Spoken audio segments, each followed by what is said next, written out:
हमसे जो टकराएगा मिट्टी में मिल जाएगा। हमसे जो टकराएगा मिट्टी में मिल जाएगा। हमसे जो टकराएगा मिट्टी में मिल जाएगा। अपनी जमीन अपनी अपनी जमीन अपनी। जय जवान जय किसान।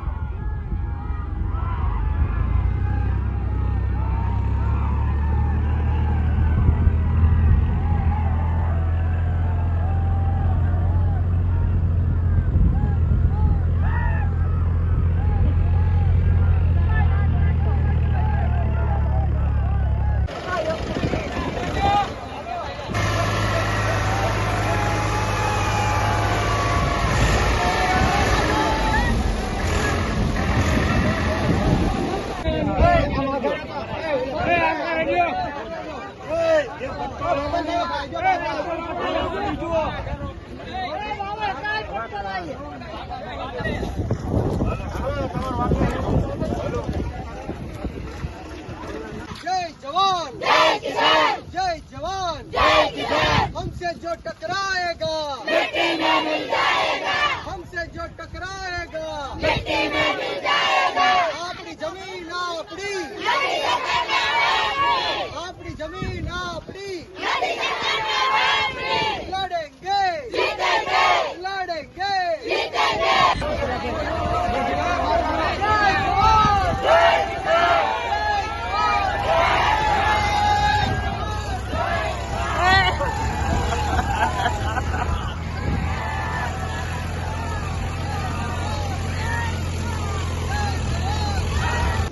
जवान जय किसान। हमसे जो टकराएगा मिट्टी में मिल जाएगा। हमसे जो टकराएगा मिट्टी में मिल जाएगा।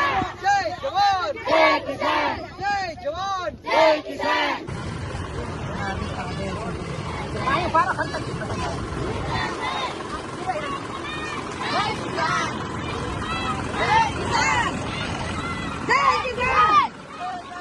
जय किसान।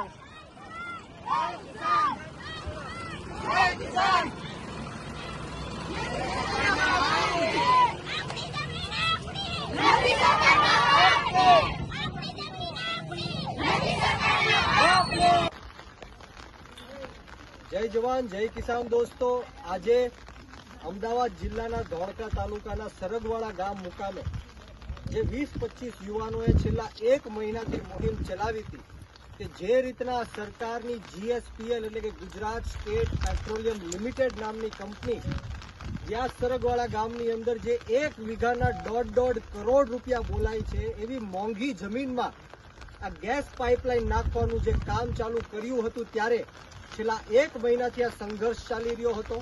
અનેક દિવસોથી આંદોલન ઉપર અમે ઉતર્યા હતા। અમે કલેક્ટરને આવેદન આપ્યું, મામલતદારને આવેદન આપ્યું, તલાટીને રજૂઆત કરી, ધારાસભ્યને રજૂઆત કરી, છતાં પણ કોઈ પણ જાતનો અમને જવાબ મળ્યો નહીં। પરંતુ આજે આખાએ ગામ સમસ્ત નક્કી કર્યું, ખેડૂતોએ નક્કી કર્યું કે અત્યારે વરસાદી વાતાવરણ છે, અમારે વાવણીનો સમય થઈ ગયો છે અને ગેસની પાઇપલાઇનો અમારા ખેતરની વચ્ચે ઊભી છે, ત્યારે અમે ટ્રેક્ટર પણ ચલાવી નથી શકતા, બીજાના ખેતરોમાંથી જવું પડે છે। ત્યારે આજે આખાએ ગામ સમસ્ત અને ખેડૂતોની સાથે રહીને અમે ટ્રેક્ટર દ્વારા આ ગેસ પાઇપલાઇન છે અને પાછળ બાંધીને ખેતરમાંથી બહાર કરી છે। હું સરકારને ફરીવાર કહેવા માંગુ છું કે આ ટ્રેલર છે, પિક્ચર હજી બાકી છે। જો આવનારા દિવસોમાં તમારી આ જે GSPL કંપની છે અમારા ખેતરમાંથી આ પાઇપલાઇનો બહાર નહીં કાઢે તો અમે આખા ગામના ખેડૂતો જાતે ટ્રેક્ટર લઈને બધી જ પાઇપલાઇનો બહાર કાઢીશું। એનું કારણ છે કે એટલા બધા સમયથી આ પાઇપલાઇનોની અમે રજૂઆત કરી, આવેદનો આપ્યા, પણ ક્યાં સુધી આ ખેડૂતો સહન કરશે? એક સહન કરવાની લિમિટ છે, શક્તિ છે, એ પણ અમારી ખૂટી ગઈ છે। ત્યારે હું સરકારને ફરીવાર વિનંતી કરું છું કે અમે અહિંસાને માનવાવાળા લોકો છીએ, પણ જો આ સરકાર અમારી વાત નહીં સાંભળે તો અમે શહીદ આઝમ સરદાર ભગતસિંહના માર્ગ ઉપર પણ ચાલવા માટે તૈયાર રહેશું. બોલો જય જવાન, જય કિસાન.